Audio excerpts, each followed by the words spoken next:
ang pinaglalaban po ni BP Sara, ng kampo ni BP Sara, na dapat hindi po nakakasuhan ng kasong kriminal ang isang impeachable official. Kaya nga po impeachable eh. Nakalagay po sa Constitution ganito, no? Ang impeachable official, pwede lang po siyang matanggal sa pwesto kung, ito po pagkaintindi ko bilang impeachable official, ang tanging paraan para mawala sa pwesto yung impeachable official ay through impeachment. Hindi siya po pwedeng hindi idaan sa impeachment. Kaya nga po yung presidente, bago mo makasuhan, i-impeach mo muna. Malinaw po yun. Bawal pong kasuhan yung presidente kahit na anong kaso. Kinakailangan mo muna impeach. Yung silent po yung law. Hindi po nila nalinaw kasi hindi po nila naisip na darating po ang panahon na i-impeach yung Vice President. Darating po yung panahon na 2-5 po ang kaso sa Vice President. Alam po ninyo, kaya nga po sinabi na impeachable sila, hindi sila pwedeng matanggal sa pwesto kung sila po ay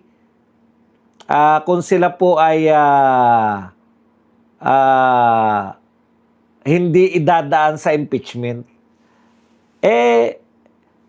Pag nakulong po yung isang tao, isa po sa penalty ng pagkakakulong, tatanggalin siya pag napatunayan nagkasala, kasong kriminal, may pagkakakulong, tatanggalin po siya automatic pag siya po ay nahatulan na guilty. Tatanggalin po siya sa kanyang posisyon sa gobyerno. Di malalabag na po. Kaya nga po, ang compromise po dyan, pwede lang po, nakalimutan ko na kung kanino ko na sagap to . Basta isa sa mga retired Chief Justice, pwede mo lang sampahan ng kaso ang isang impeachable official ng hindi kriminal. Yung walang pagkakulong, yung multa lang. Bakit? Kasi po nakalagay sa Constitution, impeachable officials ay matatanggal mo lang sa pwesto sa pamamagitan ng impeachment. Ngayon, kung ang parusa po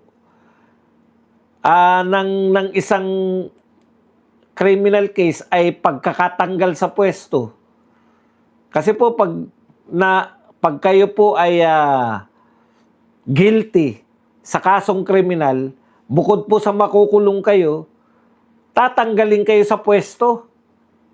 Bakit? Para saan pa yung impeachment? Di po ba? Bakit po inisa-isa na etong mga taong to ay idadaan mo sa impeachment bago mo siya matanggal sa pwesto? Pwede mo palang kasuhan at ang parusa sa kaso na yan ay pagkatanggal sa pwesto, pwede na siyang hindi idaan sa impeachment. Kung po pwede po yun. Yun nga po yung katwiran kung bakit hindi po pwedeng kasuhan ng kasong kriminal ang mga impeachable officials. At lahat po to, ang mangyayari po niyan, dahil matataas po silang opisyal, dapat hindi po sila inaabala sa mga ganyan. Importante po . Wala na pong gagawin tong, kunwari, ang hilig po magkaso nitong gobyerno na to . Tignan nyo na lang sa Brave 14. Ilan po ang nagkaso sa mga yan? Kinasuhan ni Trillanes, kinasuhan ng mga tulpo, kinasuhan ng kung sino-sino. Lahat na nabanggit nila, nagkakaso. Kita nyo po, mayat-maya po, mayat-maya nagpepiansa, mayat-maya umaatin ng hearing, mayat-maya. Mas marami pa pong atin nila ng hearing kaysa sa press conference nila .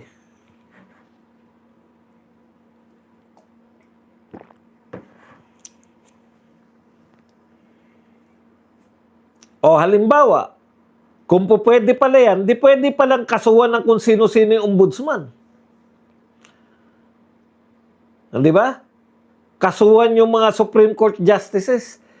Kaya po sila protektahan para hindi po sila basta-basta makasuhan ng kung sino-sino.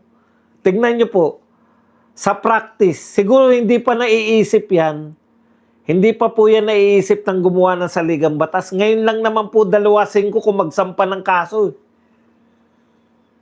Eto lang pong gobyerno na to.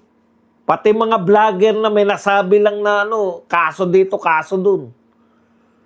May mga batcher na nga sa kaso, hindi na. Nung una nating narinig na may makukulong dahil sa mga sinabi nila, biglang-bigla pa tayo kay Ka Eric, di ba? Yung una pong si Ka Eric ay na, anong tawag doon? Yung pinakulong ng House,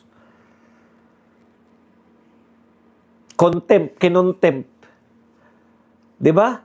Gulat no gulat tayo. Ba? Makukulong si Eric Celis, umatin lang ng hearing. O tapos mayat-maya may kinokontempt. Sumasagot yung tao. Alam niyo po yung mga nung araw, iko-contempt ka lang kung sinasadya mo, ayaw mo sumagot. Eto po sumasagot, hindi ko nagustuhan yung sagot mo. Para nagsisinungaling ka. Contempt. O tapos kaso, cyber libel.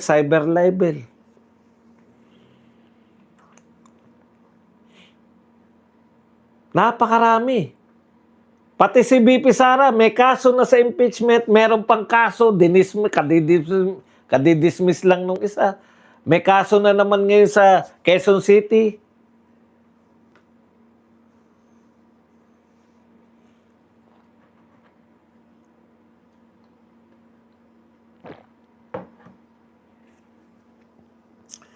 Kaya po pinauso yung impeachment. Baliktad po sila eh. Sa kanila, ang impeachment, ginamit nila para mabilis na matanggal sa pwesto. Nung sa tingin nila, hindi nila nakukumbinsi yung mga judges na sa tingin ng mga tao, teka muna, mukhang tagilid tayo, mukhang walang ebidensya. Sampahan na natin ang kaso sa korte. Hindi po, obra. Kasi po, ang impeachable official, the only way na matatanggal mo sila ay sa pamamagitan ng impeachment. Kung ang kaso po ay may parusa na pagkatanggal sa pwesto, dapat hindi yan po pwede. Yung sinasabing pwedeng kasuhan dahil presidente lang po yung nakalagay na hindi pwedeng kasuhan. Pero hindi po criminal case. Hindi po yung makukulong sila. Hindi po yung matatanggal sila sa pwesto ang parusa. Oh. Kaya ang hiling po ng kampo po ni BP Sara ay magkaroon po ng oral argument. Tama po yun. Magka-oral argument muna. Okay.